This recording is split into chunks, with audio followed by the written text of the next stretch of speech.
দুর্গাবাড়ির চা বাগানের শ্যামলী গেস্ট হাউসে বন্ধুদের সাথে পার্টি করতে এসে জলাশয় থেকে উদ্ধার এক যুবকের মৃতদেহ। তার নাম অনাদি দাস।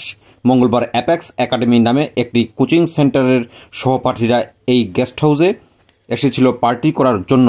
যদিও এই ঘটনার সাথে জড়িত কোনো ব্যক্তিকে গ্রেফতার করেনি পুলিশ, তবে প্রাথমিকভাবে প্রত্যেকের মোবাইল ফোন বাজেয়াপ্ত করেছে এয়ারপোর্ট থানার পুলিশ। একসময় শিক্ষা প্রতিষ্ঠানের উদ্যোগে সরস্বতী পূজার আয়োজন করা হতো। পাশ্চাত্য সংস্কৃতিকে প্রাধান্য দিয়ে সেই রীতির পরিবর্তন হয়েছে। আগরতলা মোটর স্ট্যান্ড এলাকার অ্যাপেক্স একাডেমি নামে একটি কোচিং সেন্টারের উদ্যোগে শিক্ষার্থীদের নিয়ে জলসার আয়োজন করা হয়েছিল শ্যামলী গেস্ট হাউসে। এই কোচিং সেন্টারের কর্ণধার দেবার্ঘ সাহা মূলত বিভিন্ন শিক্ষা প্রতিষ্ঠানের ইঞ্জিনিয়ারিং বিভাগের পাঠরত শিক্ষার্থীদের নিয়ে ছিল এই জলসার আয়োজন।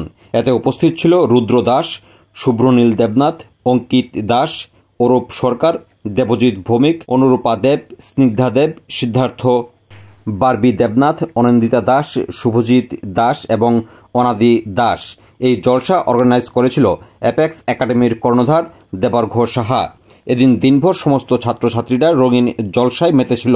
মদ্যপান থেকে শুরু করে নৃত্য, গান এবং হাতে হাত রাখা সবই হয়েছিল।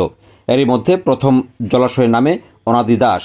তার পেছনে অন্যান্যরা জলাশয়ে যায়, কিন্তু পরপর সবাই জলাশয় থেকে ফিরে আসলেও অনাদি ওপরে আসেনি।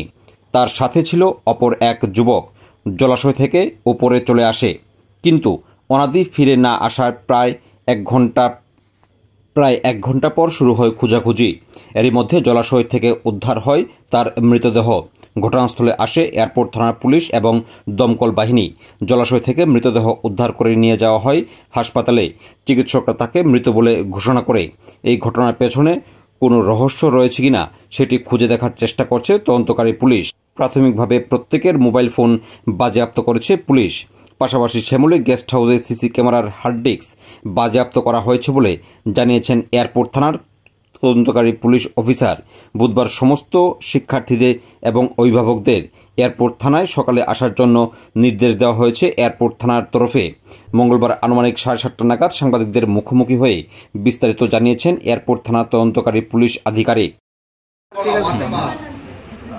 তো তারা আসছিল, আমি প্রথমে গেছিলাম। তো প্রথমে আমি তো স্নান করার ইচ্ছা ছিল, আমি তার আগে গেছিলাম। এটা পুষিও না দলে নাম, আমি আমার নাম মানবার মতো জ্ঞান দিয়ে পারলে আবার আইতেছিলাম, তো আমি ব্যাগ নিয়ে আইতেছিলাম। তো তারা গেছিল অনেকদিন লাস্টে যাই না, আমি হেঁটে দিচ্ছিলাম। যখন আইতেছিলাম আমি হেঁটে দূরে গিয়েছিলাম, তো হেঁটে ভাবতেছি এখনো কোনো কিছু করতেছে, তো আমি যাই না। তো আউনের সময় আমি হেঁটে দেখতেছি হেঁটে সো আমি একটু পরে আবার উঠতে আয়া পড়ছি। উঠতে আয়ার পরে আমি শরীরটা বুঝতেছিলাম। তবে আমি আবার অনেকজনের জিজ্ঞাসি যে অনাদিকুই তো কইতেছে এমন অন্যখানে গেছে বা আসে কোনো খাই। তো আমি কোনো টেনশনলেস থাকছি, হয়তো বাইরে গেছে অন্যখানে কাউর লাগে, তবে আর বেশি কিছু শোনাই। তারপর ডেড বডি কোন সময় পাইছো? ডেড বডি তো তোমার আমার কইতেছিল যে সিসিটিভি দেখছি হ্যাঁ জলে বলে, সবাই কনফার্ম করতেছে হ্যাঁ জলে সিসিটিভি দেখছে সবাই হ্যাঁ জলে। তো ওই দুইটা লোকাল ছেলে আসছিল, লোকাল ছেলে কইতেছিল যে আমরা হয়তো বা সাহায্য করে দিতে পারি।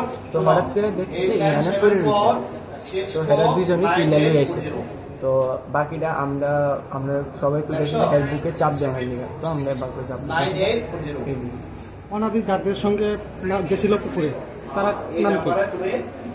তারা নাম আমি তো হেরার নতুন দেখছি। সো লাল কালার টি শার্ট একটা মায় আসলো, গ্রিন কালারও আসছিল, লগে যে ফুলাটা লয়ে গেছে হ্যাঁ আসলো, আরেকটা আসলো সাদা ব্ল্যাক ড্রেস পরে আসছিল। তোমার কি নাম? আমার নাম শুভনীল। আমি এখানে যে সমস্যা যে টাকা অন্তুল চাষ তাকে জিজ্ঞেস করলাম কী হয়েছিল। সে বললো আজকে নাকি 11টা সাড়ে 11টার দিকে সাড়ে 11টার দিকে এই 10-12 জন ছেলে, তারা ম্যাক্সিমাম পিএইচডি করবে স্টুডেন্ট, তারা আজকে পিকনিক করতে এসেছিল। পিকনিক করতে আইসে, পিকনিকের সঙ্গে আরও কিছু করছে তারা, মনে হয় কিছু ড্রিঙ্কস করছে মনে হয়। ওই সময় বৃষ্টি আসলো। তারপর আমি পুলিশকে জিজ্ঞেস করলাম ভাই ঠিক আছে আমাকে একটু দেখাও, আমি তার নাম টাম জানতে দেব, সে বাড়ি করি। আমি সবার নাম টাম লেখা শুরু করলাম। সেটা তার বাড়ি সম্ভবত আগরতলা রামনগর সাইডে দিব অনাদি দাস মনে হয় যার নাম। পুরো ডিটেলস পাইছে না, আমি যোগাযোগ করছি তার ডিটেলস নেওয়ার জন্য তার বন্ধুবান্ধব থেকে। তারপরে সিসিটিভি ফুটেজ দেখলাম কী হয়েছিল। টিভি ফুটেজে দেখা যায় তারা আসছিল 11টা সাড়ে 11টার দিকে। এরপরে এমন সময় 12টা পরে মনে বৃষ্টি হয়েছিল। বৃষ্টিতে তারা কয়েকজন জলে এখানে একটা পুকুর আছে, তারা স্নান করতে গেছে। তারা 5-6 জন, দুইজন না 3জন মেয়ে আসলো, স্নান করতে গেছিল। স্নান করিয়া সবাই মোটামুটি আইছে। লাস্টে আরেকজন আছে, ওই যে ছেলেটা জলে পড়ছে সে আইসে না।